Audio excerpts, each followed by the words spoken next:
Hi everyone. So today I'm going to tell you some stories. This isn't actually something I had planned on doing, but I came across these stories, and they're actually kind of nice. And it's around Christmas time, so I figured why not?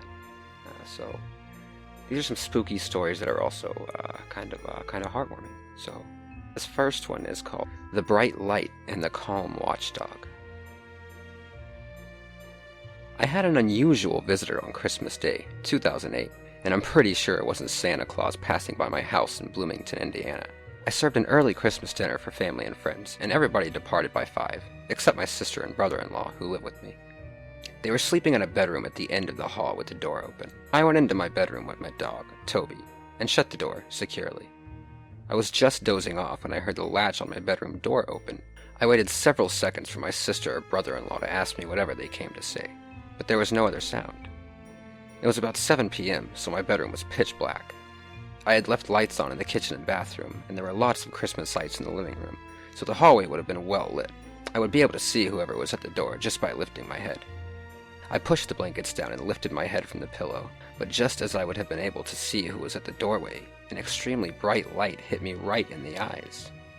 I shielded my eyes and yelled, "Turn out the fucking light! You're blinding me!" The light immediately disappeared and I heard the bedroom door latch closed. My bedside light is a touch lamp, so I tapped it on and looked around the bedroom. There was no one in the bedroom except me and Toby. Toby jumped off the bed and went to the door, without showing any signs of alarm. At first, I wasn't frightened because Toby is a Dutch Shepherd, well trained to be an excellent watchdog and proven personal protection dog. Since Toby was already up, I decided to go let him outside and see what sister brother-in-law needed. When I went into the hallway, I could see both of them still in bed. I took Toby to the living room and let him outside, and there was nobody there either. So, who opened my bedroom door and turned a spotlight on my face? Like most people, the thoughts of loved ones are always close at hand during the holiday season. When I first went to lie down, I was thinking how happy I was that my small family had enjoyed a pleasant Christmas, but it would have been so much better if my mother and brother had been alive to share it with us. I would like to think it was my brother's spirit, stopping by to say, "Merry Christmas, I still think of you too." I haven't been able to debunk this strange event or find any kind of rational explanation. I'm half afraid that my heart stopped during my sleep and the light I saw was the bright light people report after a near-death experience. Leave it to me to see the stairway to heaven and ruin my chance at eternal paradise by saying, "Turn out the fucking light." I've made a mental note that if I ever see another bright light to clean up my language, just in case. And that is the end. So yeah, that was interesting. This next one is called The Returned Relative. It was Christmas time of 95 or 96 at my aunt's house on a reservation in North Dakota. Some of my family were in the living room watching television, the kids were playing in the rooms or sleeping, and my uncle, aunt, and I were sitting at the table putting together a puzzle. My cousin, who worked at a casino, would come home around midnight or 1 a.m. This night, as she pulled up, she was walking toward the house and looked in the window and saw me sitting at the table, my uncle sitting across from me, and someone standing to the left of me, and someone standing in the corner, so she continued to walk to the house thinking nothing of it.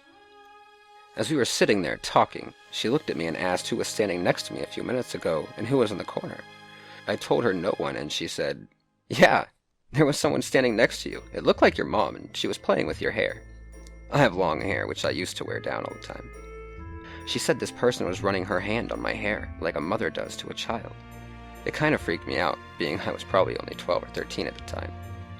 My cousin swears up and down that someone was standing over me, rubbing my head and watching me put the puzzle together with my aunt and uncle, and that there was another person standing behind this person. We got around to thinking it was probably her mom she saw. She passed away on her birthday a week before Christmas, back in '92. In my family, we consider our aunts and uncles to be just like our moms and dads. After thinking that it could have been her, it didn't scare me so much. However, we couldn't figure out who the person was standing in the corner, and always around Christmas time something strange would happen, and we just think it's her visiting us. So again, that was pretty nice. These are pretty nice stories, if I'm being honest. Okay, this next one here, hope you guys are all doing well, by the way. This next one is called The Haunted Tree. My parents and I lived in a small house that was around 90 years old. The year would have been 1996. We lived there from the time I was 7 years old to the time I was 19. From the very day that we moved in, I felt that I was not alone. One year, around Christmas time, I was having a friend spend the night. The heat had just shut off briefly, and she and I were sitting in the living room watching television when the temperature dropped substantially. As I rose to turn up the heat, the Christmas tree began to shake violently. Ornaments were falling off right and left, and she and I were terrified. We ran upstairs and lay down on my bed. My white cat curled up with us, and the door was open slightly. When I gazed out into the dark hallway, I was horrified to see a tall, white figure run down the hall. I turned to my friend, and she acknowledged that she had seen the exact same thing. She never spent the night again. So that was an incredibly short one, so yeah. I think this will be the last one that I read you guys. This one is called The Figure in the Recliner.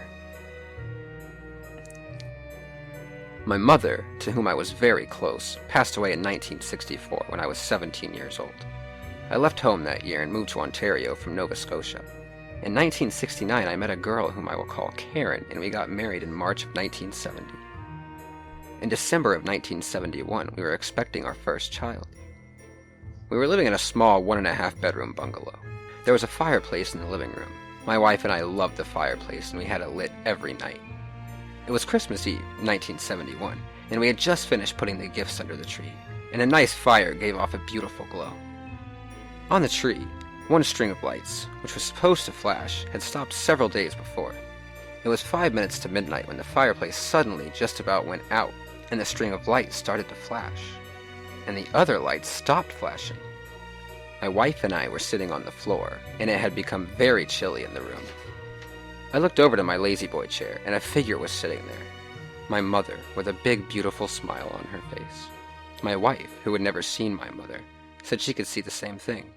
This ghost never spoke, but just kept looking at me and my wife and smiling.